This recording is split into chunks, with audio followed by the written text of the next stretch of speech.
কপালে একটা চুমা দিয়ে বলেন, খাদিজা আপনার ফাতেমা তো জান্নাতি নয়, আপনার ফাতেমা তো জান্নাতি নয়, আপনার ফাতেমা তো জান্নাতি নয়। সঙ্গে সঙ্গে খাদিজা বলে, হুজুর এটা কি বলেন, ফাতেমা জান্নাতি নয়? রাসূল বললেন, জান্নাতি কেমনে হবে? সাইয়্যিদাতুন নিসাই আহলেল জান্নাহ, সে জান্নাতি নারীদের নেত্রী হবে। খাদিজার মুখটা কালো হয়ে গেল। হুজুর এটা কি শোনালেন?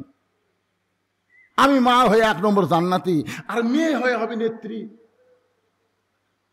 এটা আপনি পাল্টা দেন, আপনি আমারটা ফাতেমাকে দেন আর ফাতেমারটা আমাকে দেন। রাসূল বলতেছে, ইয়ার কি মারতিছে? আমি হলাম ঘোষণাকারী, দেওয়ার মালিক হচ্ছে আল্লাহ। সঙ্গে সঙ্গে খাদিজা নবীর হাত বুকের মধ্যে চেপে ধরে বলতেছে, ওগো আল্লাহর নবী, কোন আমলের কারণে ফাতেমাকে আল্লাহ খাতুনে জান্নাত ডিগ্রি দিল, এটা যতক্ষণ না বলবেন ততক্ষণ পর্যন্ত আপনার হাত আমি ছাড়ব। এই কথা বলে আর কিন্তু আলোচনা করা হয় নাই। আমি আপনাদের বলেছিলাম আলী মাহমুদপুর গিয়া বলবো তোর এখন কথা ঠিক কি না। আমার মায়েরা শোনেন, কোন আমলের কারণে আল্লাহ খাদিজারে বাদ দিয়ে ফাতেমাকে জান্নাতের নেত্রী বানাইলো, এটা জানার জন্যে খাদিজা নবীর হাতটা বুকের মধ্যে চাইপা ধরেছে। রাসূল বলেন, খাদিজা আমি আপনাকে 2টা প্রশ্ন করব, আপনি দেখেন তো উত্তর দিবার পারেন কিনা। খাদিজা বললেন, হুজুর তাহলে প্রশ্ন করেন। 1 নম্বর প্রশ্ন হলো, আপনি কত বছর বয়সে ঈমান গ্রহণ করছেন? আপনি খাদিজা কত বছর বয়সে ঈমান গ্রহণ করেছেন? খাদিজা বলতেছে, হুজুর আমি 55 বছর বয়সে ঈমান গ্রহণ করেছি। আল্লাহ রাসূল বলে, খাদিজা তাহলে ঈমান গ্রহণ করার আগে আপনি কি ছিলেন? খাদিজা বলতেছে, হুজুর ঈমান গ্রহণ করার আগে আমি কাফের ছিলাম। রাসূল বলে, খাদিজা আপনার হায়াতের জীবনের 55 বছর আপনি কুবুরে হালে কাটাইছেন, এখন বলেন তো আপনার পেটের মেয়ে ফাতেমা কত বছর বয়সে ঈমান গ্রহণ করেছে? খাদিজা বলতেছে, জান্নাতি জান্নাতি, আমার ফাতেমা জান্নাতি হয়ে জন্ম নিয়েছে। রাসূল বলে, খাদিজা আপনার জীবনের 55 বছর কুবুরে হালে কাটাইছে আর ফাতেমা জান্নাত হয়ে জন্ম নিয়েছে, তাহলে 1 নম্বরের উত্তরে কে বেশি পাওয়ার পায়? খাদিজা বলতে তো, হুজুর এখানে ফাতেমার কাছে তো আমাকে রাখাই যাবে না। রাসূল বলে, ও খাদিজা আমার 2 নম্বর প্রশ্ন হলো, তোমার চেহারা দুনিয়ার কত পুরুষ মানুষ দেখেছে, তোমার চোখের সাইজ কেমন, তোমার মুখের সাইজ কেমন, তোমার দাঁতের সাইজ কেমন, তোমার গায়ের রং কেমন, তুমি লম্বা কেমন, এটা দুনিয়ার কত পুরুষ মানুষ দেখেছে। খাদিজা বলতে তো, হুজুর 40 বছর বয়সে যখন আপনাকে স্বামী বলে স্বীকার করলাম, ওই সময় মক্কার সবচেয়ে ধনবতী রমণী আমি ছিলাম। এই ধনবতী হওয়ার পিছনে কারণ হলো আমার বাবার অনেক ব্যবসা আমি দেখাশোনা করতাম। আমার বাবা না থাকার কারণে ওই বাবার ব্যবসাগুলো আমি দেখাশোনা করার কারণে হাজার হাজার পুরুষের সঙ্গে আমার লেনদেন হয়েছে। আমি খাদিজার চেহারা দুনিয়ার বহু পুরুষ বলতে পারে, আমি খাদিজার গায়ের রং দুনিয়ার বহু পুরুষ বলতে পারে, আমার চোখের সাইজ কেমন, আমার মুখের সাইজ কেমন, এটা দুনিয়ার বহু পুরুষ বলতে পারে। রাসূল বলে, খাদিজা এখন বলেন আপনার ফাতেমার চোখের সাইজ কেমন, ফাতেমার মুখের সাইজ কেমন, ফাতেমার গায়ের রং কেমন, এটা দুনিয়ার কত পুরুষ বলতে পারে? খাদিজা বলে, পর্দা নিশি, আমার ফাতেমা পর্দার মধ্যে জন্ম নিয়েছে। রাসূল বলে, খাদিজা আপনি শুধু আমার বিবি হওয়ার কারণে, ফাতেমার মা হওয়ার কারণে ফাতেমা পর্দার মধ্যে জন্ম নিয়েছে এই কথা বলতেছেন, কিন্তু আমি নবী হওয়ার কারণে বলবো ফাতেমা শুধু পর্দার মধ্যে জন্ম নেয়নি, ফাতেমা পর্দার মধ্যে বড় হবে, পর্দার ভিতরে আবার দুনিয়া থেকে বিদায় নেবে। গভীর রাত্রে হলতালিকে বুকের মধ্যে জাপটে ধরে ফাতেমা কাঁদতেছে। আলী বলে, ফাতেমা হঠাৎ আজকে রাত্রেবেলা এমন করে কেন কাঁদতেছো, কেন কাঁদতেছো বলো? ফাতেমা বলে, স্বামী গ, আমি সব সময় আল্লাহর কাছে দোয়া করতাম, আজকে আল্লাহ আমার দোয়া কবুল করেছে। আলী বলছে, ফাতেমা দোয়া কবুল করলে মানুষ আনন্দ করে, তুমি কান্দো। বলে, কি দোয়া করছে আপনি কি শুনবেন না?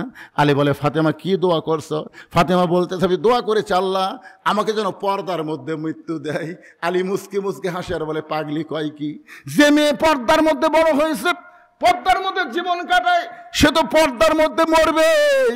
বাংলাদেশের মেয়েরা সারা জীবন বেপর্দা হয়ে ঘোরে, আর মরার পরে তাদের পর্দা বেশি শুরু হয়। জোরে কোন কথা ঠিক কিনা? আপনারা বলেন তো, আপনাদের এলাকার মেয়েরা মরলে কয় কাপড় দেন? এ কথা কন না কেন? কয় কাপড় দেন? পুরুষ মরলে কয়টা দেন? পুরুষ মরলে 3টা দেন, মেয়েরা মরলে 5টা কাপড় দেন। আবার খাটনিতে যখন মেয়েদের কাফন পরানো হয়, সঙ্গে সঙ্গে আপনার একটা চাদর দিয়া কিন্তু খাটনি ঢাকাতন, থনকে থন না। কারণ মেয়ে মানুষের লাশ তো দেখাও যাবে না, খাটনি ঢাকাতে হয়। সবাই বলতেছে খাটনি ঢাকা রাখো, লাশ দেখা জায়েজ নাই। ফেরেশতারা কয় আল্লাহ, মেয়েদের লাশ দেখা জায়েজ নাই, তাহলে জেতা দেখা জায়েজ? এরা যে মরার পরে খাটনি ঢাকাতে বলতেছে লাশ দেখা জায়েজ নাই, জেতা? আপনারা বলেন লাশটাই যদি দেখা জায়েজ না হয়, তাহলে জেতা দেখা জায়েজ আছে? হঠাৎ মেয়েটাকে যখন কবরে নামানো হচ্ছে, এক দুলা ভাই দৌড়ে এসে বলতেছে আমার আদরের শালী হঠাৎ করে মরে গেছে, আমি একটু লাশটা ধরে কবরে নামাবো। যদি এ কথা কোনো দুলা ভাই কয়, আপনার সঙ্গে সঙ্গে মুফতি হয়ে বলবেন হারাম। সবাই মুফতি হবে। মুফতি বোঝেন না? ফতুয়া দিবি হারাম। শালীর লাশ দুলা ভাই স্পর্শ করা হারাম। দুলা ভাই সাইডে যা মুচকি মুচকি হাসতেছে।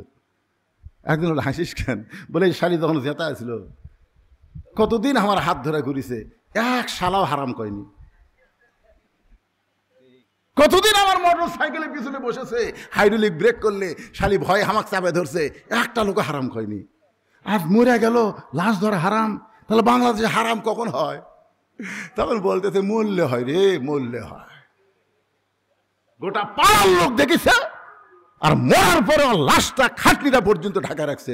জোরে কথা কন না কেন ভাইজান? আলী বলতেন ফাতেমা, আল্লাহ তোমার দোয়া কবুল করেছে, তুমি আনন্দ করো, কারণ সারা জীবন পর্দার মধ্যে থেকেছো, আল্লাহ পর্দার মধ্যেই তোমার মৃত্যু দোয়া কবুল করেছে। ফাতেমা বলে স্বামী গো, এই মৃত্যুটা কবে হবে সেইটাকে আপনি শুনবেন না? আলী মুচকি মুচকি হাসে আর কপালে চুমাতে বলে ফাতেমা, মরার খবর একমাত্র আল্লাহ ছাড়া দুনিয়ার কেউ জানে না। ফাতেমা বলতেছে আল্লাহ যদি জানায়, আলী বলতেছে আল্লাহ যদি জানায় তাহলে জানা যাবে। ফাতেমা বলতেছে আল্লাহ পাক আমারে জানাইছে আজকে গভীর রাত্রে ফাতেমার মৃত্যু হবে। যেই বলছে গভীর রাত্রে ফাতেমার মৃত্যু হবে, গাছের গোড়া কাটলে গাছটা যেমন পড়ে যায় তেমনি পড়ে গেলেন হযরত আলী ঘরের মাঝে। ফাতেমা মুচকি মুচকি হেসে স্বামীর মাথাটা উরাতের উপরে নিয়ে যে গভীর রাত্রে মৃত্যুবরণ করবে, সেই নারীটা হাসতেছে, স্বামীর মাথাটা উরাতের উপরে নিয়ে কপালে একটা চুমু দিয়ে বলে স্বামী গো, এতদিন আমি 2টা জিনিস বিশ্বাস করতাম, একটা হলো আপনি আসাদুল্লাহিল গালিব, আর একটা হলো আনা মাদিনাতুল ইলমে ওয়া আলিউ বাবুহা। একটা হলো পৃথিবীর মধ্যে সবচাইতে বড় বীর আপনি, আর একটা হলো পৃথিবীর মধ্যে সবচাইতে বড় জ্ঞানী আপনি। সুবহানাল্লাহ কন না কেন? ফাতেমা বলতেছে এতদিন আমি 2টা জিনিস বিশ্বাস করতাম, একটা হলো আপনার মতন বীর এই পৃথিবীতে কেউ নাই, 2 নম্বর আপনার মতন জ্ঞানী পৃথিবীতে কেউ নাই। তাহলে আপনি বীর হয়ে জ্ঞানী হয়ে এরকম পড়ে গেলেন কেন? আপনি কেমন বীর যে বড় আপনি গভীর রাত্রে মৃত্যুবরণ করবে, হক কথা শোনার পরে আপনি সহ্য করতে পারেন না? আপনি কেমন জ্ঞানী যে আসলে যাওয়া লাগবে এইটা আপনি মানতে পারেন না? সুবহানাল্লাহ কন না কেন? যাই গভীর রাত্রে দুনিয়াতে বিদায় নিবি তাই শিক্ষা দিচ্ছে। আপনি কি বীর? কপালে চুমাতে বলে স্বামী গো, আজকে আমার সামনে স্বীকার করেন আসলে যাইতে হবে। সবাই বলেন আসলে। আমি চলে যাওয়ার পরে আমার 3টা চাওয়া আপনি পুরা করবেন। আলী কান্দার বলে ফাতেমা, গরিব ছিলাম বলে দুনিয়ার জীবনে তুমি কিছুই চাও না, মরার পরে তুমি কি চাইবা? বলে 1 নম্বর চাওয়া হলো আমার লাশটা রাতের বেলায় দাফন করা লাগবে। আমি রাতের বেলা পর্দায় মৃত্যুবরণ করব, আর দিনের বেলায় আমার দাফন করবেন, এটা চলবে না। আমার 2 নম্বর চাওয়া হলো আমার লাশটায় জানাজার জন্য কোনো ব্যবস্থা করবেন না। আলী বলতে কি কয়, তুমি নবীর মেয়ে, তোমার মৃত্যুর খবর শুনলে হাজার হাজার মানুষ তোমার জানাজায় দোয়া করবে। ফাতেমা বুড়ে আঙ্গুল তুলে বলতেছে আমার লাভ কি? আমার লাভ কি? 1 কোটি মানুষ যদি বলে ফাতেমা ভালো, আর আপনি যদি বলেন আমার বউ ভালো না, 1 কোটি মানুষের দোয়া ফাতেমার কোনো কাজ হবে না। আর দুনিয়ার সমস্ত মানুষ যদি বলে ফাতেমা খারাপ, আর আপনি যদি বলেন আমার বউ ফাতেমা ভালো, এক স্বামীর সার্টিফিকেটে ফাতেমার 8টা জান্নাতের দরজা আল্লাহ খুলে দিল। জোরে বলুন সুবহানাল্লাহ। তো মরদ মানুষের, অন্য মানুষের জানাজা দিয়ে আমার লাভ কি? আমার জানাজা আমার স্বামী করলেই যথেষ্ট। জোরে কর না সুবহানাল্লাহ। আর আমাকে গুলো লব উল্টা কি কর, খালি তুমি আমাকে দেখতে পারো না, খালি তুমি। গোটা পাড়া খুঁজে দেখো, আমার বিরুদ্ধে কেউ নাই। গোটা পাড়ার লোক আপনার বউ ভালো কয়, কিন্তু আপনি কন না, তার মানে কি? আপনার বলেন তো, গোটা পাড়ার লোক যার বউ চিনে সেই স্বামী জান্নাতে যাবে? হক কথাগুলো বলেন তো, বলেন, সবাই বলেন। গোটা পাড়ার লোক যার বউ চিনে সেই স্বামী জান্নাতে যাবে? আর দায়ুসু লা ইয়াদখুলুল জান্নাহ, দায়ুস কোনোদিনও জান্নাত পাবে না। দায়ুস হলো ওই সকল পুরুষ যাদের অধীনে নারীরা পর্দা করে না। ও যে মরদ মেয়ে একলা ঘুরতেছে, দেখেন, ওই যে দেখেন কি, মেয়ে মানুষের জন্য ওয়াশনা ফরজ না, কিন্তু পর্দা মানা হলো ফরজ। জোরে কথা কন না কেন? ওয়াশনা ফরজ না। একটা মেয়ে যদি সারা জীবন কোনো ওয়াজ না শোনে, তার একটা পাপও হবে না। যদি একদিন যদি পর্দার খেলাপ করে, কোন মরদ মানুষ যদি তার চেহারা দেখে, ও আর বিপদ হয়ে যাবে। মায়েরা একটু মনোযোগ দিয়ে শোনেন। ধনতলা মামুদপুর যারা পারি নাই, সেইটা আলী মামুদপুর বলতেছি, একটু মনোযোগ দিয়ে শোনেন, বিরক্ত হয়েন না। কারণ মাগুলো ভালো হলে তো আমাকেই লাভ। জোরে এখন কথা ঠিক কিনা? বউ ভালো, তার সমাজ ভালো, তার সংসার ভালো। এখন কতগুলা পুরুষ মানুষ, যুবক মানুষ বউ থেকে চলে গেছে বিদেশে, এরকম খুবই বিপদ পড়ে গেছে, বুঝছেন? আমার এলাকায় খুব বিপদ। এখন আপনাদের গ্রামত আছে কিনা সেটা আপনারা ভালো জানেন।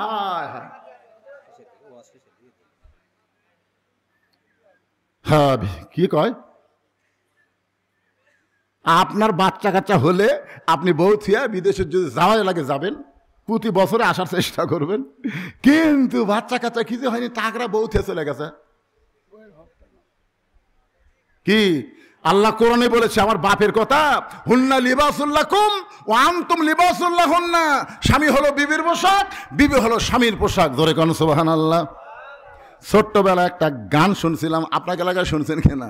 জামা তোর জামাইয়ের বাড়ি আমি যাব না, তোমার জামাই চাকরি করে মহিমাগঞ্জ সুগার মিলে, মাসে মাসে সিটি লেখে বাড়ি আসে না। জামা মাওক বলতেছে তোমার জামাইয়ের বাড়ি তা আমি যাব না, যায় লাভ কি? আমার মায়েরা শোনেন, একটু মনোযোগ দিয়ে।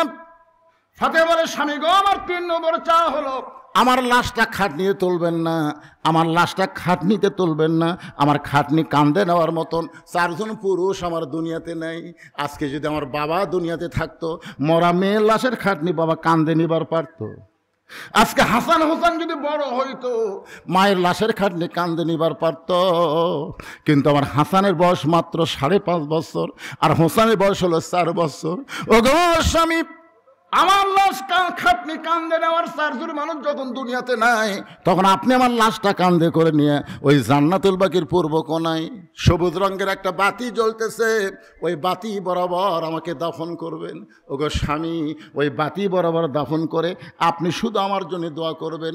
গভীর রাত্রে হযরত আলী ফাতেমারে কান্দে নিয়ে ওই জান্নাতুল বাকির পূর্ব কোনায় সবুজ রঙের বাতি বরাবর কবরে ফাতেমাকে দাফন করলেন। যে কবর খুঁড়েছিলেন আবু যর গিফারি, ওখানে ওয়াজ করেছি, সেই জন্য আর এখানে করতেছি না।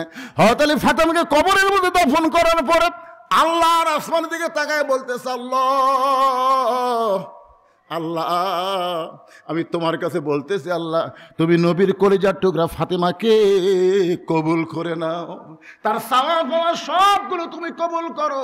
এই কথা বলার পরে তাকায় দেখে সামনে কয়েকটা পুরাতন কবর দেখা যায়। এইমাত্র ফাতেমারে কবর দিল, সেই নতুন কবর আর দেখতে পায় না।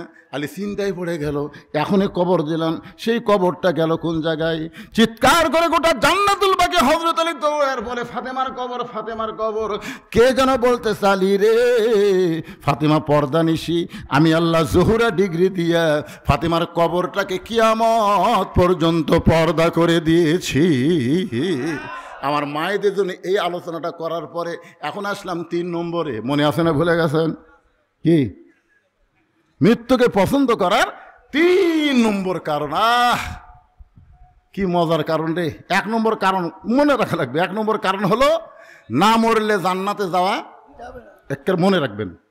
না মরলে কেউ যদি আপনি কয় আপনি জান্নাতে যাওয়ার চান না, চান কি চান না? সবাই তো চান রে ভাই। তাহলে এই জিনিসটা হক কথা বলা লাগবে, না মরলে জান্নাতে যাওয়া।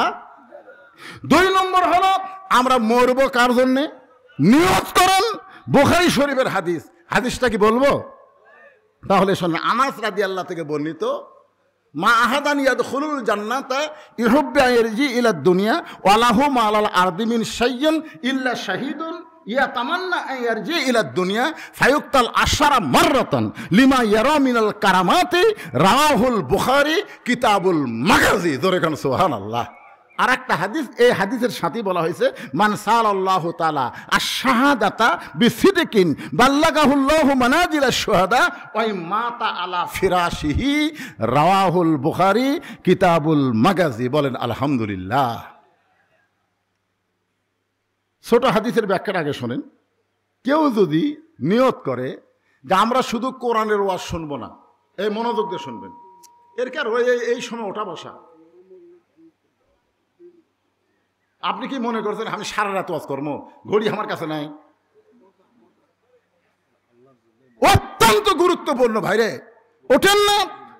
পেশাব যদিও লাগে, অনুনাজ্জিলু মিনাল কোরআনি মা হুয়া শিফাউ ওয়া রাহমাতুল লিল মুমিনিন। আল্লাহ কোরআনকে লক্ষ্য করে বলেছেন, এই কোরআনকে আমি নাজিল করেছি মুমিনদের যাবতীয় রোগের শিফা হিসাবে আর রহমত হিসাবে। জোরে কারণ সুবহানাল্লাহ। একটু মন তো এদিক সেদিক যাবেই, কারণ কখনোই চাবে না কোরআন। শয়তান চাবে না যে কোরআন মানুষ বুঝুক, কোরআন বুঝুক, এরা শয়তান চাবে না। কোরআন শোনানোর জন্যে কোরআন ফার্স্ট হচ্ছে বাংলাদেশ। জানেন, এ বছরও 123টা দেশকে পিছনে ফেলে বাংলাদেশের কোরআনের হাফেজ গোল্ড মেডেল পাইছে। সুবহানাল্লাহ না খান। সৌদি আরব পারেনি, কুয়েত, কাতার, যেগুলো দেশে আল্লাহ আরব রাজ্য, সেগুলো দেশের হাফেজেরা আমাকে দেশের হাফেজের সাথে পারেনি। চিন্তা করছেন?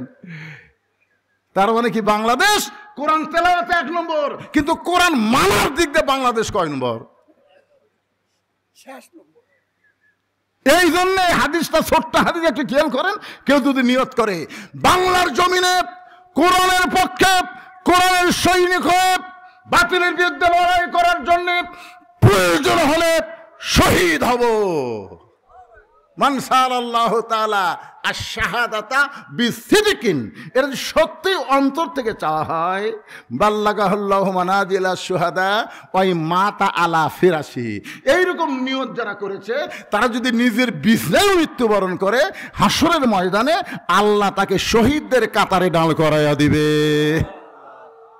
আপনারা বলেন তো, শহীদদের কাতারে যারা দাঁড়াবে তাদের কোনো হিসাব আছে? কোনো হিসাব নেই। তাহলে আপনার কি নিয়ত করতে পারেন যে আল্লাহ খালি কোরআনের ওয়াজ শুনবো না, আগামীতে বাংলাদেশে কোরআন বিজয়ের জন্য যা করা দরকার আমরা তাই করব। কারা কারা কোরআন বিজয়ের আন্দোলনে শরীক হতে রাজি? 2 হাত তুলে আমার আল্লাহকে দেখাতে হবে। লিল্লাহি তাকবীর। মাশাআল্লাহ, কলজা ভরে গেল রে। এখন আমার সঙ্গে একটা স্লোগান দেবেন, আল কোরআনের আলো। কোনটা করলেন?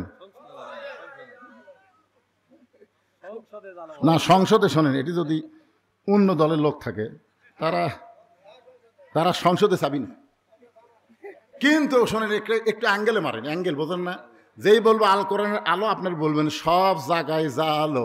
সব জায়গায় যদি বলেন তার মধ্যে সংসদ আছে না নাই? এজন্য অ্যাঙ্গেলে মার হবে। আল কোরআনের আলো, কোরআন হাদিস যেখানে, দুনিয়ার মুসলমান লিল্লাহি তাকবীর। এখন বড় হাদিসের দিকে খেয়াল করেন। মা আহাদান ইয়াদখুলুল জান্নাতা ইউহিব্বু আন ইয়ারজি ইলা দুনিয়া।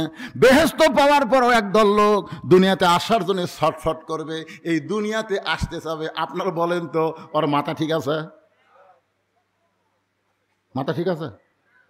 বুখারী শরীফের হাদিস দেখছেন, মা আহাদান ইয়াদখুলুল জান্নাতা ইউহিব্বু আন ইয়ারজি ইলা দুনিয়া, জান্নাত পাওয়ার পরেও তারা দুনিয়াতে আশাকে পছন্দ করবে। যে আল্লাহ আমরা জান্নাতে থাকবার চাই না, আমরা দুনিয়াতে যাবার চাই। আল্লাহকে কেড়ে পাগলাই, তোরা দুনিয়াতে কি জন্য যাবার চাস? ওরা বলবে আল্লাহ দুনিয়াতে কি জন্য যাবার চাই আপনার চাইতে কেউ ভালো জানে না। প্রথম শহীদ হওয়ার সময় আবু সাইদ যেরকম শহীদ হয়েছে, এরকম শহীদ হওয়ার সময় যে মজা আমরা পাচ্ছি, আপনার জান্নাতও সে মজা নাই। লিমা ইয়ারা মিনাল কারামাতি, লিমা ইয়ারা মিনাল কারামাতি, যে সম্মান প্রথম শহীদ হওয়ার সময় আমরা পাইছি, সেই সম্মান আপনার জান্নাতে নাই। এই জন্যই দুনিয়াতে আমরা যাব ফায়ুক্তাল আশারা মাররাতান, কম করে হলেও বাতিলের বিরুদ্ধে, ফ্যাসিস্টদের বিরুদ্ধে, দরকারে গুজরাতুল হিন্দে ওই মালওয়ানের বিরুদ্ধে 10 বার শহীদ হব, 10 বার। আশারা মাররাতান, কম করে হলো 10 বার শহীদ হব, তারপরে আবার জান্নাতে আসবো।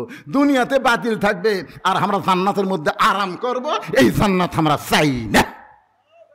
তাহলে চিন্তা করেন, জান্নাতের চাইতেও বাতিলের বিরুদ্ধে শহীদ হওয়া যদি মর্যাদা হয়, সেই শাহাদাতের পিয়ালা আমরা সবাই পান করতে রাজি। কারা কারা 2 হাত তুলে আমার আল্লাহকে দেখান, খালি নিয়ত করেন, ইন্নামাল আমালু বিন্নিয়াত, নিয়তের উপর আল্লাহর যাজা হয়। লিল্লাহ তাকবীর, আলহামদুলিল্লাহ। এখন আসেন মৃত্যুকে পছন্দ করার 3 নম্বর কারণ। এই কারণ বলার আগে আমি আপনাদের কাছে একটা বিষয়ে পরিষ্কার হবার চাই, আপনারা এই 2টা কারণ শুনে মৃত্যুকে আপনারা পছন্দ করেন? দেখেন সবাই বলল না, 3টা তো কইনি, 2টা শুনে আপনাদের কি মনে হলো? মুসা আলাইহিস সালাম কি পাগলাম করতেছে নাকি? তা আপনারা সবাই এক বাক্যে বলতেছেন না। আসলে অন্তর দিয়ে মানুষ মরবার চায় না, মুখে মুখে। স্বামীর ক্যান্সার রোগ হচ্ছে, এখন বউ বলতেছে আল্লাহ স্বামীর মৃত্যু হামাক দাও, আমার হায়াত স্বামীকে দাও। স্বামী বউয়ের হাত ধরে বলতেছে পাগলি, মুখে যা আসে তাই বলিস কেন? তুই জানিস আর 1.5 মাস পর আমার মৃত্যু হবে, জানিস তুই?